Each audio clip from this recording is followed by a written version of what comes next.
I'll bring it up on YouTube. Yeah, all right. No, you're fine. I saw it this morning. I was like, okay. And then, I believe so, yeah. sometimes I delete them from state. Such a That was the I don't know where. one of those pictures It's that somewhere. they wired cash.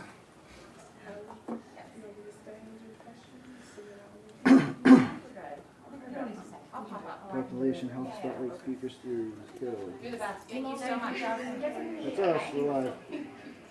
Cool. Wonderful light levels for you.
2018 to our Population Health Spotlight series. We're very excited to continue where we left off in the fall and continue into the spring. We have a bunch of lectures scheduled. We're very excited that it looks like it will be a low snow winter, so with any hopes, no speakers will have to cancel, or as what happened last year, no speakers will get stuck here for 2 days after their talk. That happened last year. Before I forget, I just want to remind students here that after the talk is over, in the collaboratory, Dr. Shim will be available for an informal Q&A about her talk, about her career, about public health. She and I just had a great conversation about the nexus between public health and mental health and psychiatry and medicine, and we got a whole lot of ideas, and we basically decided that it's all up to all of you to make all these things happen. So with that, let me introduce Dr. Shim. Ruth Shim is the Vice Chair of Education and Faculty Development in the Department of Psychiatry at Lenox Hill Hospital in New York City. She was formerly Associate Professor in the Department of Psychiatry and Behavioral Sciences at Morehouse School of Medicine and the Associate Director of Behavioral Health at the National Center for Primary Care. Her research interests include mental health stigma, integration of primary care and behavioral health care, and mental health disparities, which is really what she'll be talking to us about today. She's co-editor of an upcoming book on the social determinants of mental health. For those of you who missed it, we were fortunate enough not only to have Dr. Shim today, but to have a guest author blog post for the Public Health blog here in Philadelphia, and that was titled, "How Committed Are We to Improving Our Nation's Mental Health?" Dr. Shim, thank you for being here. Thank you. It's really great to be here. It's nice to visit Philly. It feels exactly the same as New York, so it was not that much of a difference when I came up here this morning. So we're going to take a little bit of time today to talk about the social determinants of mental health. And so we'll start off with some basic definitions, which everybody kind of already knows.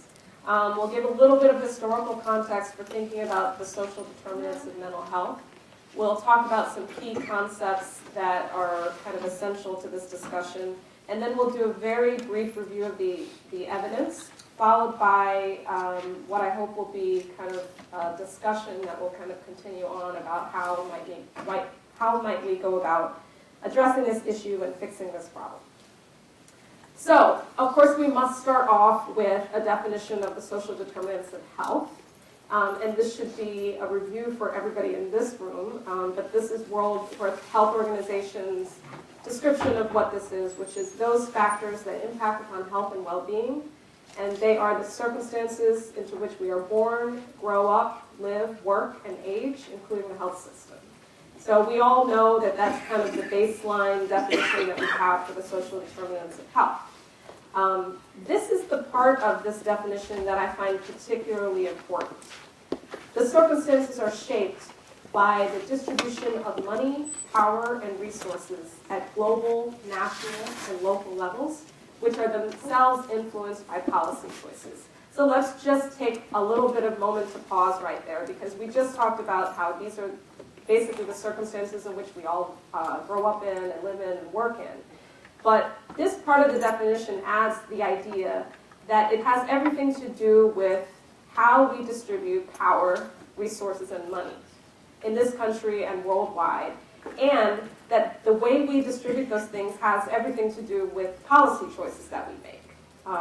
It's really about who we decide to value, who we decide to give certain benefits and advantages and disadvantages. So I'll come back to this definition, but it's right there when we're talking about the social determinants of health. It's right there in the beginning of the definition. And then it goes one step further to say that social determinants of health are prominently responsible for health disparities and health inequities. So we know that there are the circumstances we live in, we grow up in, but that these things are the things that create the inequities in health that we see. So just a recap on disparities. World Health Organization defines them as the differences in health status that you see across the population. It could be differences depending on your gender, depending on your race or ethnicity, your education, your income, various other things. There's many different ways you can look at disparities. Keep in mind that this definition does not look at all, it doesn't make any sort of value judgments about differences. It just says that there are differences.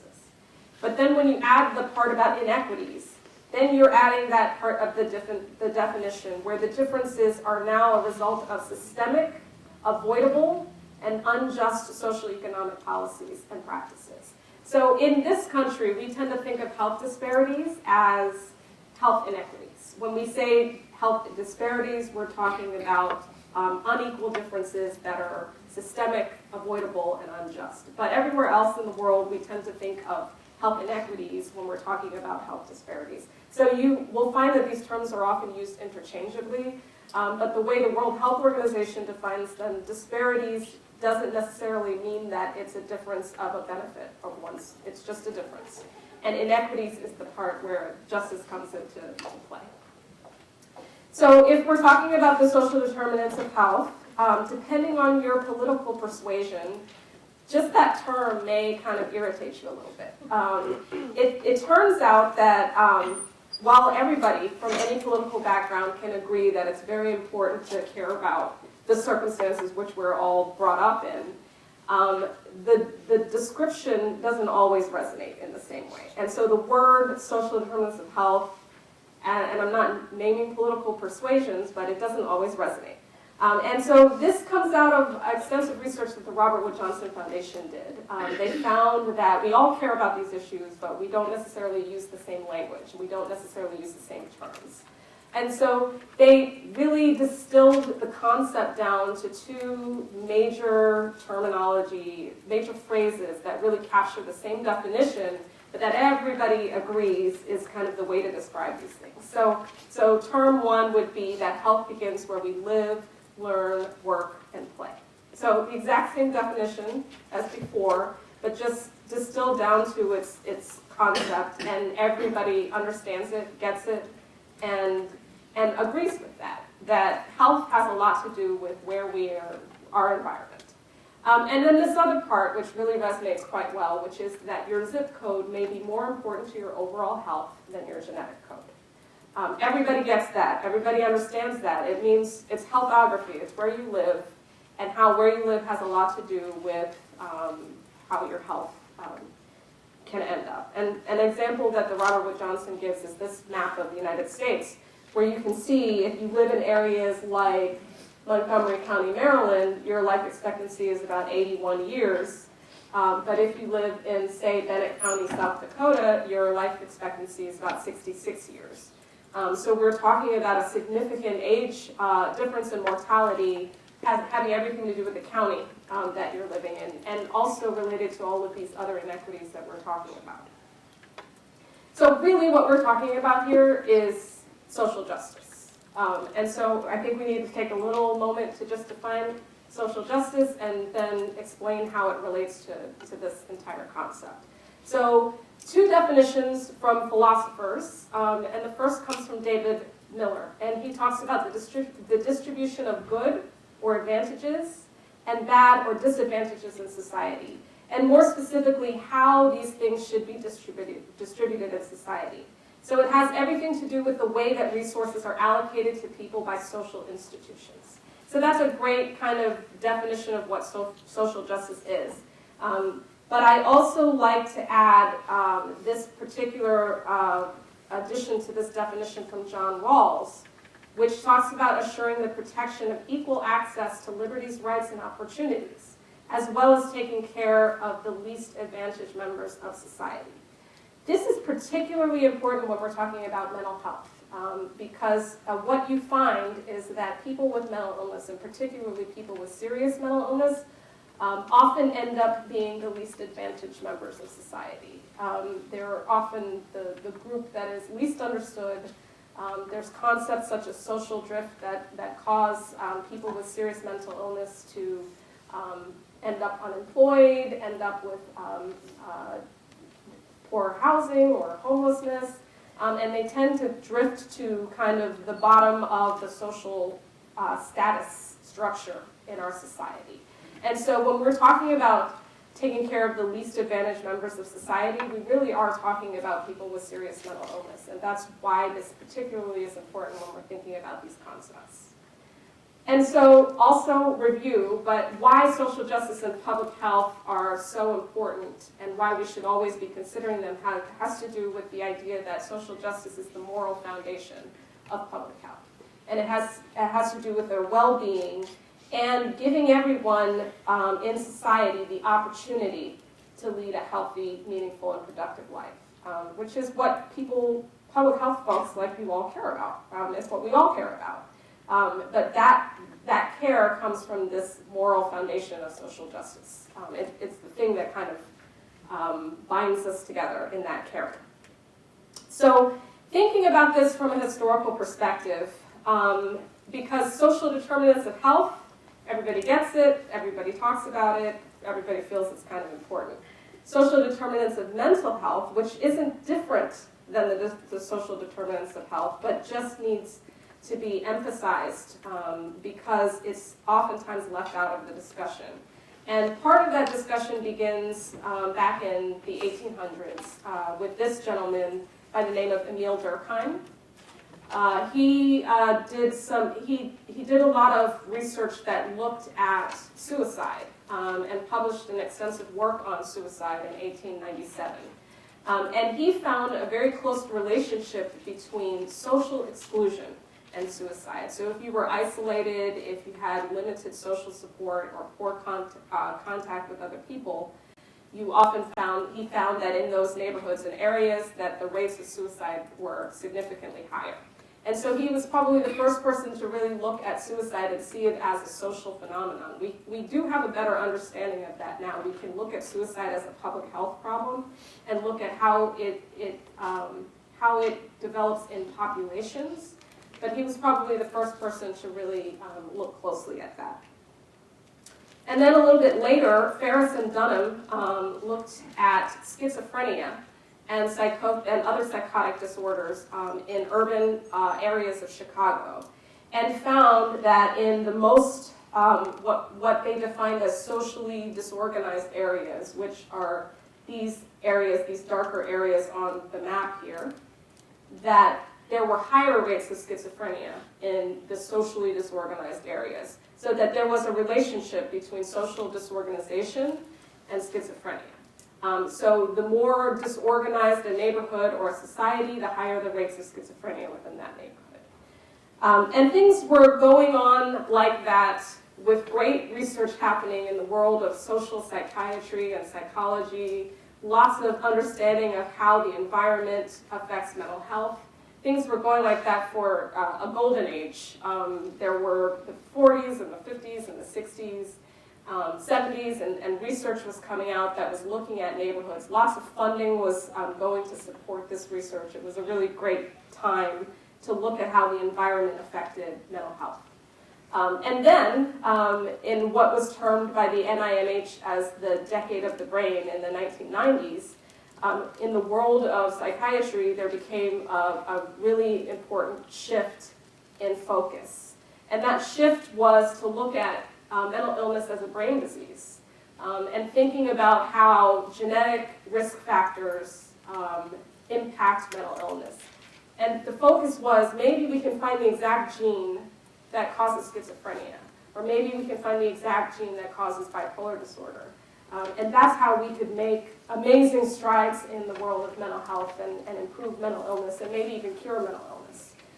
And a lot of great research came out of that. It was quite important. And we saw advances in genetics, we saw advances in neurobiology, we saw advances in pharmacology, but we kind of took our eye off of the environment a little bit and all of those other factors. And so funding kind of shifted away from looking at the environmental factors that contribute to mental illness and went squarely into neurobiology of mental illness. And so there were positives, but the negatives are that we really need to consider these things together. It's not nature or nurture, and we all agree with that, but we're not competing against each other, and the shift kind of moved completely to nature. Where there's still a lot of nurture to be considered. So we need to be able to think about these things in together, and also balance our focus when we think about what really causes and how to cure mental illness. So that brings me to kind of why I do what I do. And I went to medical school and residency in Atlanta at Emory University. I've always been interested in psychiatry, so I was really excited when I started in my residency program, I started treating patients with depression and schizophrenia and bipolar disorder, and I felt like, oh, I'm doing what I really love to do. And in my second year of residency, we worked at the Emory University Hospital, which is located in the suburban part of Atlanta, in a beautiful neighborhood. You can see how nice the area is. And we would see patients in the hospital there that had depression, that had schizophrenia, that had bipolar disorder, and they would come get admitted to the hospital. We would treat them, we would give them medication, we would give them psychosocial interventions, therapy, and they would get better, and we'd send them home. It was great. I felt like I was really making a difference in the world. And then in my third year, I rotated at Grady Memorial Hospital, which is the big public hospital in downtown Atlanta. And patients would come in with depression, with schizophrenia, with PTSD, with bipolar disorder, and I would treat them. I would give them prescriptions for medications, exactly what I did at Emory University Hospital, and they would not get better. And we'd send them out, and they would come back in, and we would work and try everything we could, and we would do kind of the same interventions, but the patients were not improving. And the underlying theme was that the things that were going on in their lives were significant enough that they were really impacting kind of how we were effectively able to treat these folks. And it felt to me like I wasn't doing anything. The most that I could do is hand somebody a prescription for sertraline and say, good luck to you, but that wasn't helping at all. And it was very frustrating to me because at that point I started thinking about, well, what are the underlying causes that make these populations different? And why is it that my patients that are predominantly minority populations, that are predominantly poor, predominantly homeless, predominantly unemployed, why is it that they continue to have problems with their mental illness while my folks that are of higher income status and better education seem to get treated for their mental illness and improve? And so that led to my interest in public health and psychiatry and looking at populations and looking at what makes this population different from that population. And so if we look at this particular graph, you can see that genetics, as I said before, is important. And about 30% of what contributes to health and the things that determine health that lead to premature death in this country have everything to do with your genetics. That's, a reasonable proportion. But if you look at this graph, your behavioral patterns, your social circumstances, the environmental exposures you have, and the healthcare system, they make up 70% of the things that contribute to premature death. And the thing about it is, we can make a lot more changes and interventions to these things than we can to those. So it's worth spending some time to really try to get a better understanding of maybe where we might intervene in those sections. So of course, every public health student and purveyor of public health understands risk factors and protective factors.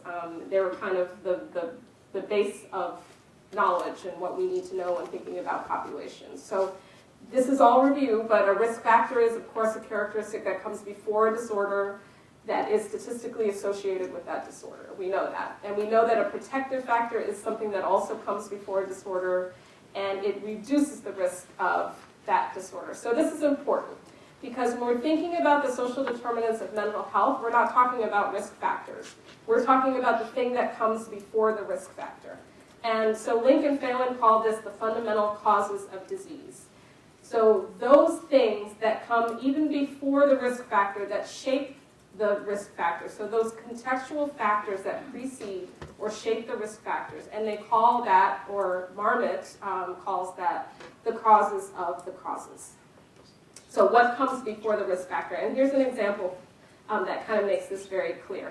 I often say that the best way to kind of think about the social determinants of health is to think like a 3-year-old.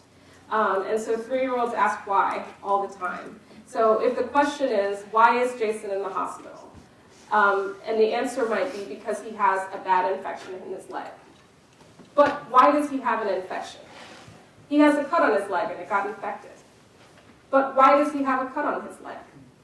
He was playing in a junkyard next to his apartment building and fell on some sharp, jagged steel there. But why was he playing in a junkyard? The neighborhood is run down. Kids play there and there's no one to supervise them.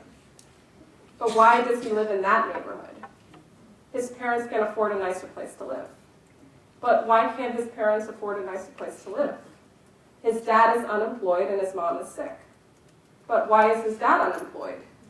Because he doesn't have that much education and he can't find a job. And you could continue to ask why and why and why, and you can see that the reason that Jason is in the hospital really has very little to do with the infection and actually has to do with all of these factors that preceded the infection, the cut, those causes of the causes that kind of led to the development of the disease. So, let's talk a little bit more about the social determinants of mental health. And this is always the time where I give my shameless book plug. So this is the book, The Social Determinants of Mental Health, and it is out and available for anybody. I even have a sample here if anybody wants to look at it. But I put this here because when we were thinking about trying to wrap our head around this issue and putting this book together, there's no real clear way to divide these things up. All of these determinants tend to interact with each other. And it's very difficult to tease out one determinant from another and decide kind of how do you decide what is a determinant and what is not. Some of the best feedback that I constantly get about this book has to do with, well, why didn't you talk about so-and-so? Well, it's true. I should have. I mean, there are a lot of determinants. But we had to start somewhere, and we had to think about how to conceptualize it. So we came up with 11 determinants that we conceptualize as the social determinants of mental health. That means we left out other determinants, and we haven't necessarily considered everything, but it's a way for us to begin to think about it and categorize it. And so we're not going to spend today talking about every single one of those determinants, but I did want to at least go over the determinants that we've kind of set out, and then we'll spend a little bit of time going into a little bit more detail about some of them. So the first one has to do with discrimination and social exclusion. And there's a lot of research on this, on how discrimination, how racism, how stereotyping and prejudice, and exclusion and feeling excluded from society tend to lead to poor mental health outcomes. And probably some of the best research in this area comes from David Williams at Harvard. James Jackson in Michigan has done a lot of this work as well. And then, of course, we're going to spend a lot of time on, we're going to spend some time talking about about adverse childhood experiences, which I know everybody here knows and understands quite well. Education is another important determinant, poor education in particular. And education is a little bit tricky because it tracks so perfectly with income. And it's very hard to separate out the difference between poor education and poor income. And in fact, it's often used as a marker for income when you think about it in population-based studies looking at status. And then employment. And so when we think about unemployment, you can think of generally the impact of unemployment on mental health. But you could also think about something called job insecurity, which is when you have a job, but you're not sure if you're going to be able to keep that job. And I see patients once a week in a clinic. I find that most of my patients are job insecure. So the ones that are working, most of them are unemployed. But the ones that are working kind of live in constant fear that they're going to be fired, that they're going to be let go for any number of reasons. And then there's also the issue of underemployment, where you're working, but you're not working at the level that you have skills to be able to be working at. And all of these things adversely impact our mental health. And then we're going to take some time and talk about poverty. Poverty and income inequality, and also neighborhood level poverty, and how all of these things very, very clearly shape mental health outcomes. We could do, for all of these determinants, you could do an entire talk just on the one determinant, but we're going to spend just a few minutes talking about poverty and income inequality. And we also are going to take a little bit of time to talk about food insecurity. And the reason I like to talk about food insecurity is because it's not often thought about as it relates to mental health. And there's actually a growing body of research that connects the impact of food insecurity to poor mental health outcomes. We're not going to spend time talking about housing and housing quality, but that relates to homelessness and how homelessness can lead to mental health problems. But it also relates to poor housing quality and how living in a house that has unsafe conditions, be that mold or hazards, physical hazards, or environmental hazards in the home, how that can lead to poor health outcomes. And then an important topic is the built environment and how the built environment impacts mental health. And that also is an extremely large topic that it's almost impossible to wrap your head on around how big the built environment is and how many different areas can actually contribute to poor mental health outcomes. And then finally, something that we consider to be a little bit different from the other determinants, but yet just as important, is healthcare and access to healthcare, and the interaction between whether or not you're able to access healthcare. When we think about mental health, this becomes particularly important because it's really, I often say that the healthcare system in this country is not ideal and is struggling. But the mental health care system in this country is infinitely worse than the healthcare system. So when we think about how healthcare impedes physical health and mental health, it really has a huge impact in the world of mental health and people trying to seek mental health services and not being able to access them. So this is how we conceptualize the social determinants of mental health. And I'll just point out that G by E means gene by environment interactions. But basically here we have the determinants I discussed. So job insecurity, unemployment, food insecurity, poor built environment, housing, poverty, education, discrimination, adverse early life experiences. And also remember that poor access to care is up there because even though it's a determinant, it's a little bit different than the others in terms of what drives that determinant. But if you can see based on this conceptualization, these determinants here lead to reduced options, poor choices, high-risk behaviors, and stress. And those then create those risk factors we talked about. And those risk factors then lead to the poor mental health, mental illness, and morbidity that you see associated with mental health problems. All of these things are driven by that same concept that keeps coming up when we talk about social determinants of mental health and social justice, which is distribution of opportunity. So the distribution of opportunity drives these determinants, and what's driving the distribution of opportunity has to do with public policies and social norms. So we'll talk a little bit more about that when we get back to solutions, but I just wanted you to kind of think about how you might conceptualize these concepts. So this is probably, I think, one of the most disturbing statistics that's out there about people with serious mental illness. And when we talk about the least advantaged members of our society, the data shows it could be anywhere from 10 years to 25 years early mortality associated with serious mental illness. And so what we're really talking about is people that are routinely dying at age 55 of mental health problems. And that's common. The lifespan of somebody who has schizophrenia or bipolar disorder is significantly lower than anybody else that lives in this country. And it's particularly disturbing because what people are dying of with serious mental illness is not suicide, or it's not accidents or any type of That does happen, but the main causes are cardiovascular disease, pulmonary disease, cancers. So they're dying of the same things that everybody else is dying of, they're just dying of them much earlier than anybody else. And so we're talking about a huge inequity. And it is an inequity, right? It's the unjust and avoidable difference that we're seeing here. And we have to think about, well, where can we intervene, or what's really leading to this huge difference that we're talking about? Part of it has to do with culture. And this is the report that came out by the Surgeon General, by David Satcher, in 2001. It's a supplement to mental health, a report of the Surgeon General. That report is extremely important because it was the very first ever Surgeon General's report on mental health in 1999.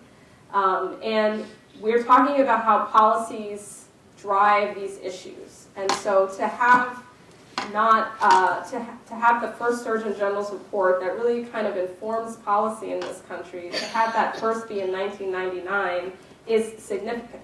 It's quite significant. And so the 2001 supplement to this report that talked about culture, race, and ethnicity was very important because it describes these areas of disparities that we see in access and availability of services and how culture impacts those things. Okay, so now let's talk about some examples, and we'll do a brief look at 3 social determinants of mental health and the data that supports their impact on mental illness.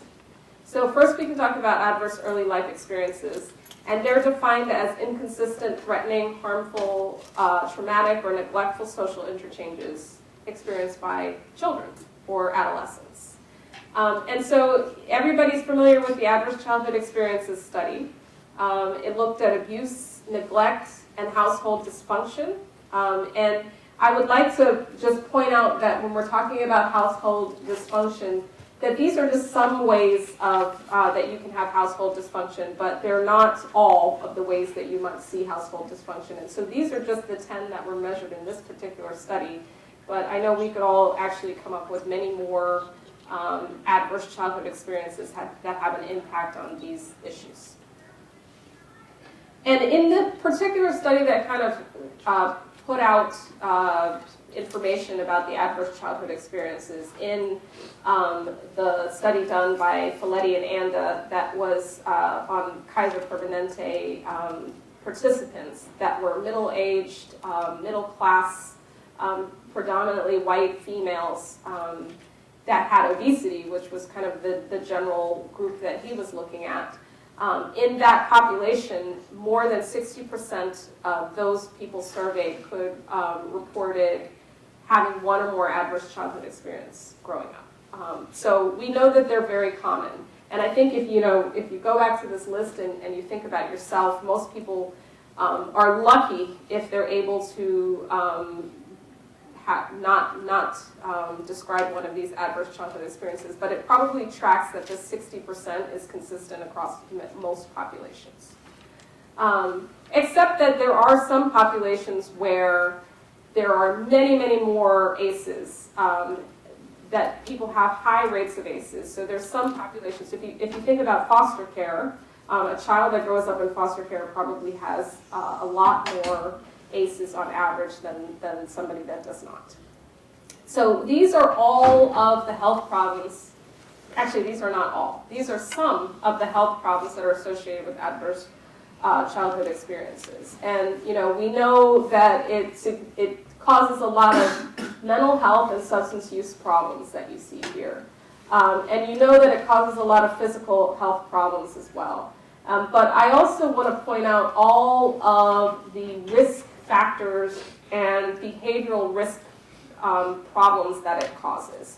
So it ends up causing behaviors that lead to disease. And so these types of behavioral risk factors end up causing the things that you see over here, and ultimately that ends up with the early mortality that you often see with people that have adverse childhood experiences.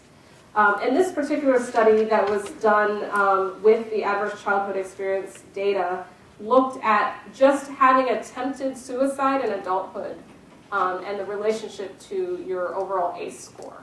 And what we found, what Duguay and the other members of this study found is that if you don't have an ACE, you don't have kind of an elevated risk, of course. But if you have just one ACE, it basically doubles your risk of having attempted suicide in adulthood, which is a pretty significant finding.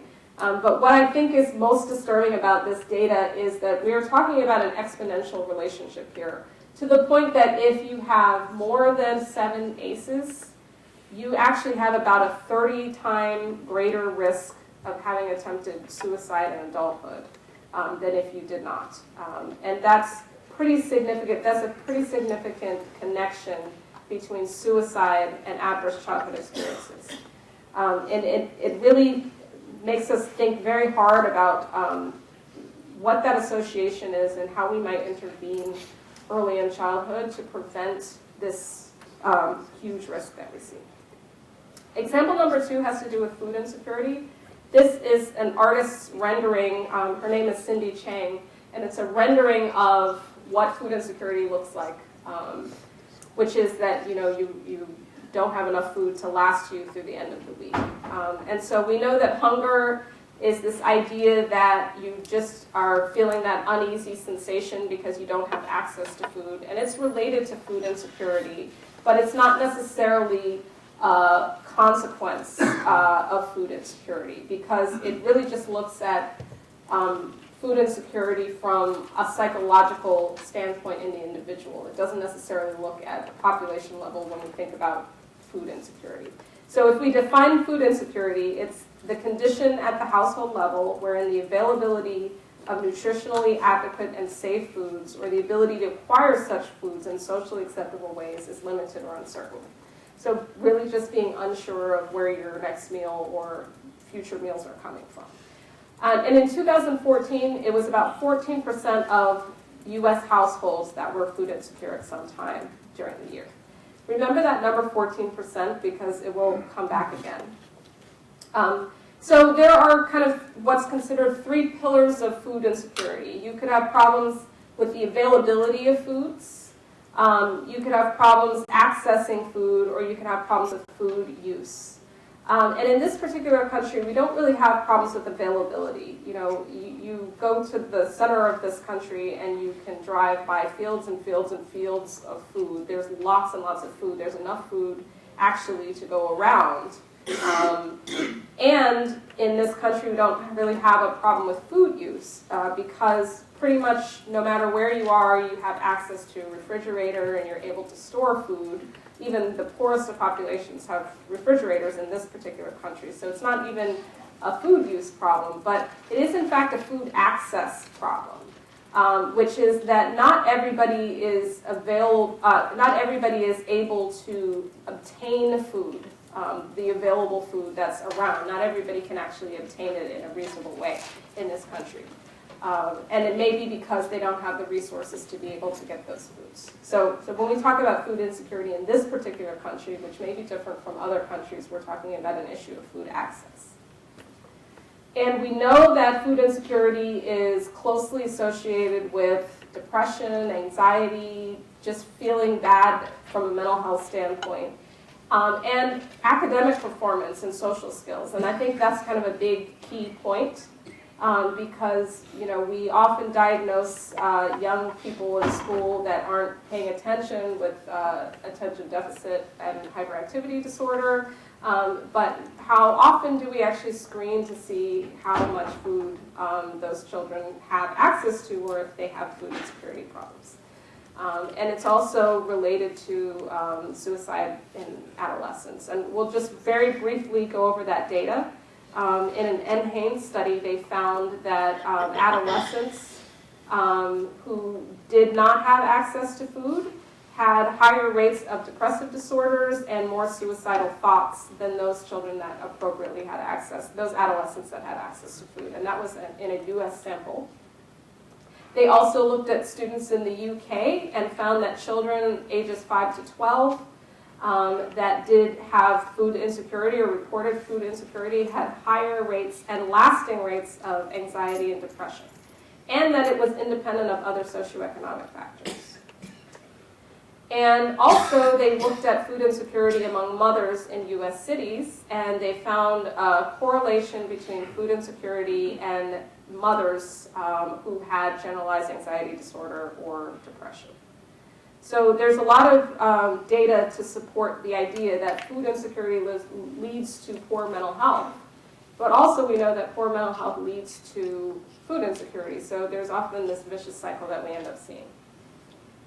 So I just want to briefly mention SNAP, the Supplemental Nutrition Assistance Program, because it's relevant in that it is a policy decision that helps to address food insecurity. And so we know that the benefits, most of the benefits in the SNAP program go to families with children and also to seniors or those with disabilities. But I think it's interesting because when we talk a little bit about policies and we're talking about politics, there's a lot of debate over food stamps and over the SNAP program and people kind of misusing this program. We talked about 14% of people or households are food insecure, and there's a lot of discussion about people that are overusing food stamps or not using them properly. And the program is actually set up to expand related to income and related to times of economic downturn. So when we saw kind of the start of the economic downturn in this country, we found that the rates of food stamps and SNAP usage went up tremendously, as it was designed to do. But the narrative about that was actually very different from kind of actuality. And then as the economy recovers, then SNAP enrollment does kind of naturally go down. And then I just want to mention one more thing about food, which is this idea that there are food swamps. Everybody kind of has heard the concept of food deserts, this where you just don't have access to nutritious foods in neighborhoods. But you also find that in areas where there are food deserts, there's also food swamps. So that the only food that's really available is fast food or very unhealthy food, and that it's highly concentrated in certain areas. And it seems to be related to why you can see obesity in folks that have food insecurity. Because it seems like that would be a contradictory idea, that if somebody has food insecurity or doesn't have a lot of access to food, then why would there be a problem with obesity? But the reason has to do with the idea that often the foods that are high energy, that are energy dense and high caloric intake are also very inexpensive. And if you can buy a Big Mac at McDonald's and the calories can kind of keep you going for a whole day versus trying to go and buy appropriate, nutritious, healthy foods at the grocery store, which would end up costing more money and you'd have to eat more throughout the day, it actually ends up being a pretty wise decision if you have limited funds to choose the Big Mac. And if you're consistently choosing that option over and over, that puts you at risk for developing obesity. So it actually, when you think about it, is a logical decision that one would make in a sea of bad choices. So if you don't have good choices and you don't have good options, oftentimes what looks like a poor decision actually ends up being kind of the logical decision that anybody would make in that situation. And then my last little delve into the data has to do with poverty and income inequality. So the federal poverty line for a family of 4 in this country last year was just under $25,000. And near poor is considered 100% to 200% of the federal poverty level. And 14% of Americans were living in poverty in 2014. If you notice, that's that same 14% of households that have food insecurity. And the other problem that we're starting to see is that a ridiculous number of children, about 40% of children in the United States, are either considered to be poor or near poor, based on the federal poverty line. And then you could call an extreme poverty neighborhood a neighborhood where more than 40% of the households reside below that federal poverty line number. So there is a lot of data to support how poverty is associated with poor mental health outcomes, and it has a lot to do with timing, duration, intensity.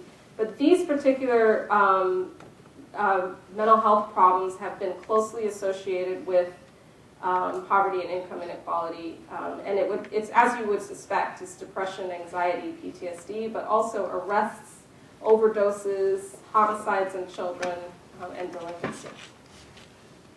And just to take a minute to think about how income inequality leads to mental health problems, because you can kind of get, the poverty part makes sense, but sometimes the income inequality part is not necessarily as clear, because how is it that the entire population has a problem with mental health related to income inequality? Because you would think that there wouldn't be a problem for the people at the top of that income inequality level, and actually it affects everybody. But there's three kind of reasonable assumptions as to how income inequality affects mental health outcomes. One is that if you have a more unequal society, you have higher rates of poverty. So in Luxembourg, for example, this study of income found that the more income inequality, the more children that were actually living in poverty. So it could just be that income inequality is a good marker of poverty. Also, there are psychosocial pathways involved. So if you have a society with large income inequalities, that creates stress within the population, but particularly those people that are at the bottom of this scale. And so the stress of kind of being in an unequal society can lead to anxiety and insecurity and lack of control, and that stress can then lead to poor health and mental health outcomes. And finally, income inequalities have a lot to do with how much one invests in health and education.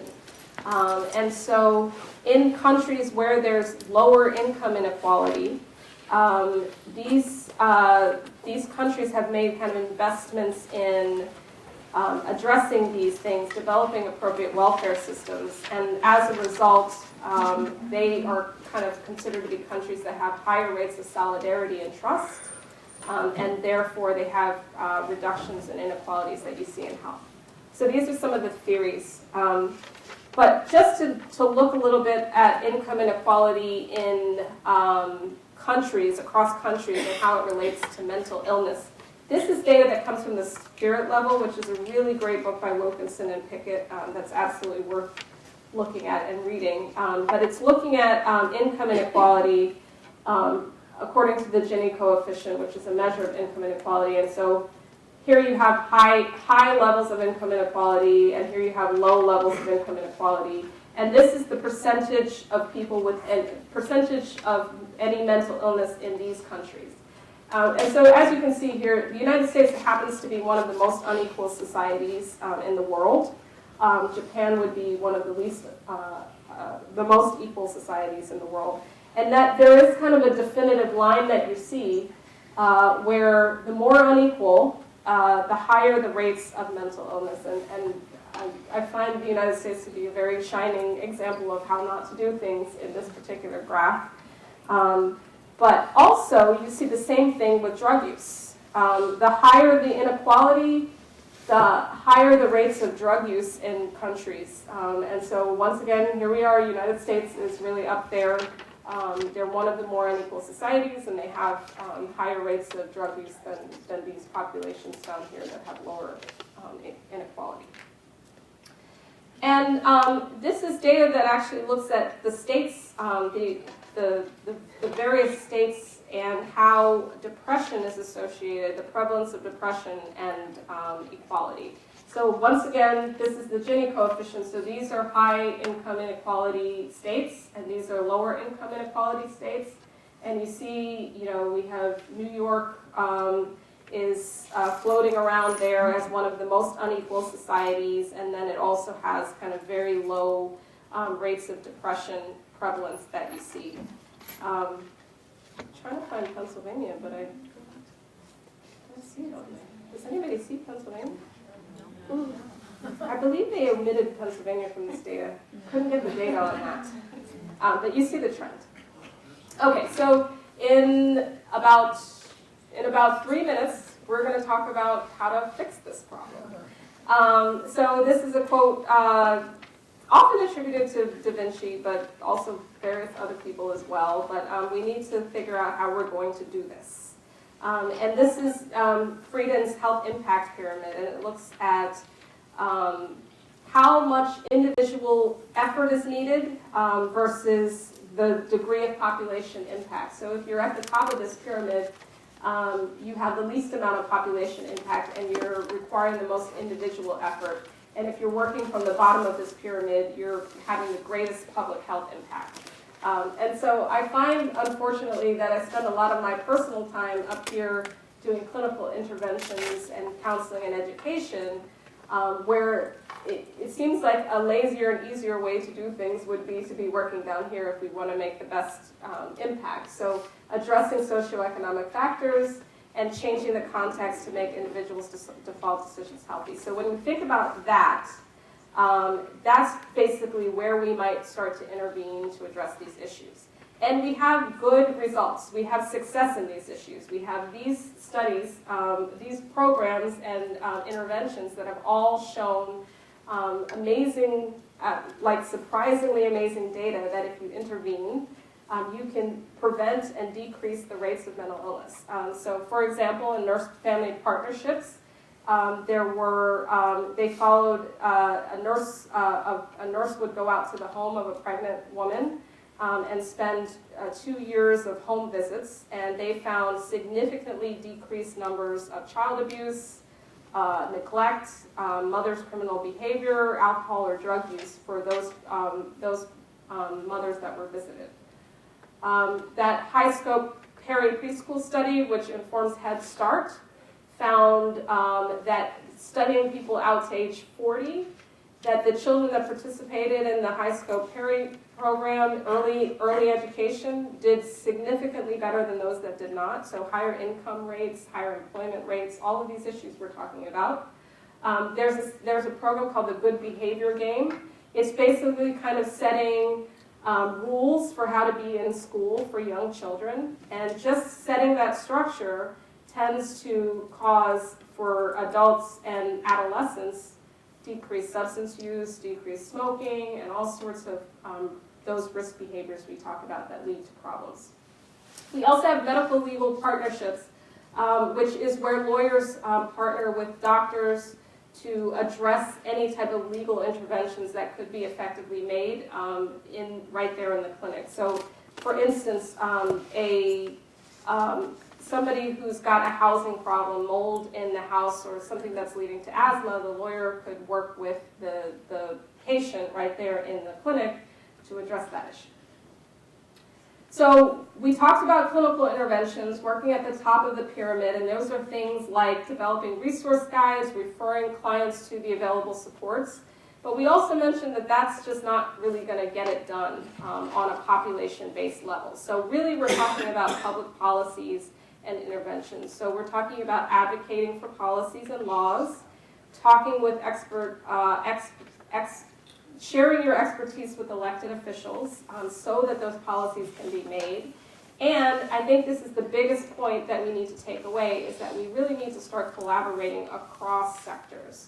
So the education folks need to talk to the employment folks, which need to talk to the doctors, which need to talk to the public health experts, which need to talk to the criminal justice program. We have to have a lot more cross-sector collaboration, and I think that's probably the big intervention that we could make that would make the biggest difference. And then we could also talk about social norms and changing our culture to be one that is more accepting. You can do that in a number of ways. You can change laws, or you can actually change hearts and minds. You can use laws to change hearts and minds, or you can use hearts and minds to change laws. Either way, it's something that is we have to figure out how to do that better. And so I leave you with this quote from the Commission on the Social Determinants of Health, which is, "Reducing health inequities is an ethical imperative. Social injustice is killing people on a grand scale." Thank you.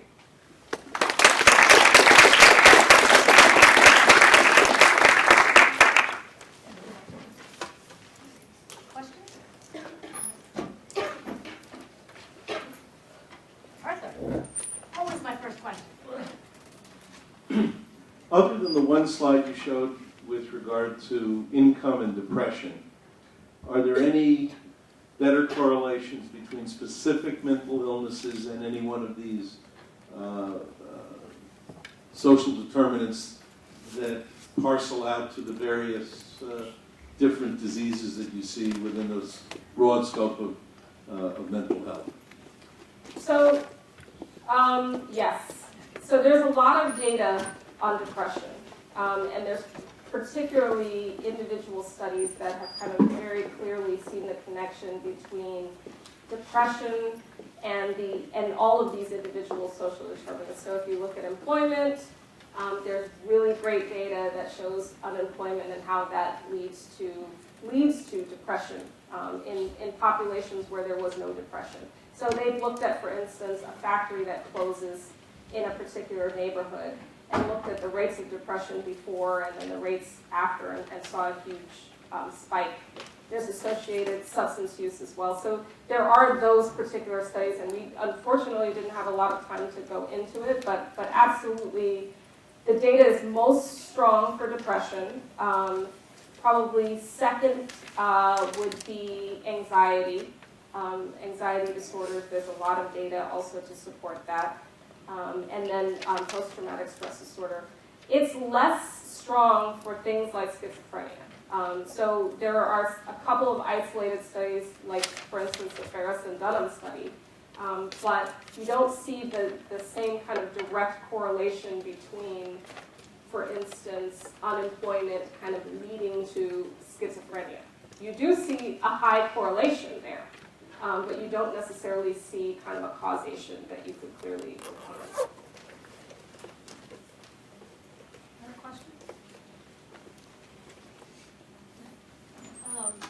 Thanks for this presentation. I'm struggling with how, if at all, does the social determinants of mental health differ from the social determinants of health. The physical, there's an imperative for a lot of us to do this work and related to it to better integrate or reintegrate behavioral and physical health, right, in all settings. And the ACA supports that, and in general, we always should have done it. We split them up for payment systems. We're putting them back together again. I'm a big proponent of them being together. So while I'm listening to you, I was just thinking of the physical data, the diseases that we see, that the blood pressure, deaths, the cardiovascular, et cetera, those are the same numbers we see in our GIS mapping for social determinants of health. Why did you feel a need to put the mental health name on it? Okay, you're absolutely right. I agree with you. They're not different. The reason is because when we talk about the social determinants of health, oftentimes we have that great data on cardiovascular disease, but nobody really focuses on the mental health, even though there's a push.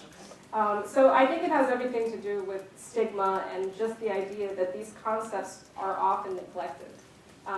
So that we understand it and that the data isn't particularly different and the data is there, but people aren't thinking about it in the same way.